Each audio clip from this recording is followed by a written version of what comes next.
सुनेंगे? बोले क्या मेरी पत्नी बच्चों को बता दोगे यही बात बिल्कुल कि मैं उनका सखा हूं, ऐसा उन्होंने बताया। पत्नी बच्चों को उठाया रात्रि में और देखो देखो कौन आया और इनको पूरी बात बताओ, बस इनके चित्त में ये विश्वास प्रकट करा दो कि वो मुझे अपना सखा मानते हैं। बोले कि हाँ, उन्होंने सखा बाना है और ये प्रसादी भेजी है। प्रसादी पे से वस्त्र हटाया, आहा इतना प्रसाद, अद्भुत प्रसाद। बंधु महंती जी और पूरा परिवार ठाकुर श्री जगन्नाथ जी के निज थाल में बैठ करके पा रहे हैं। और इतने में जगन्नाथ जी बोले अच्छा मैं चलता हूं, मेरे जाने का समय हो गया, सुबह उठ करके थाल धो धा करके भीतर दे जाना, ठाकुर जी का है। बंधु महंती जी बोले ठीक है। ठाकुर जी जाकर के व्यवस्थित हो गए।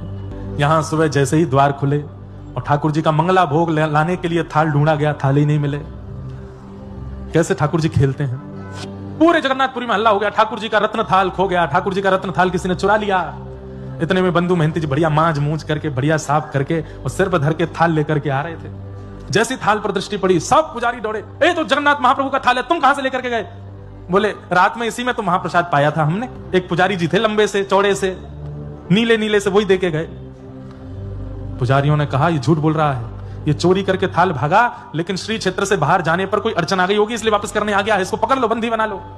पकड़ करके बंदी बना करके खूब मारा, इतना मारा इतना मारा। बोले चोर चोरी करता है। बंधु महंती जी के तो नेत्र बंद हो गए। वाह जगन्नाथ महाप्रभु, बड़ी कृपा बड़ी कृपा।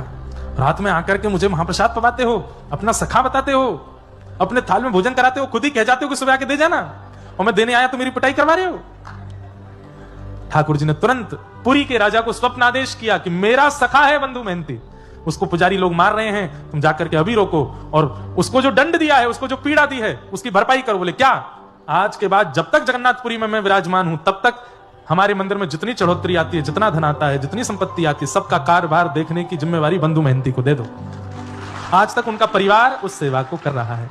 तब राजा ने आकर के, बंधु महंती जी को अभी तक नहीं पता, वही ढूंढ रहे हैं वो लंबे कद वाले पुजारी जी कहां हैं। तब राजा ने आके कहा वो लंबे कद वाले कोई पुजारी नहीं है, तो स्वयं जगन्नाथ जी आए थे।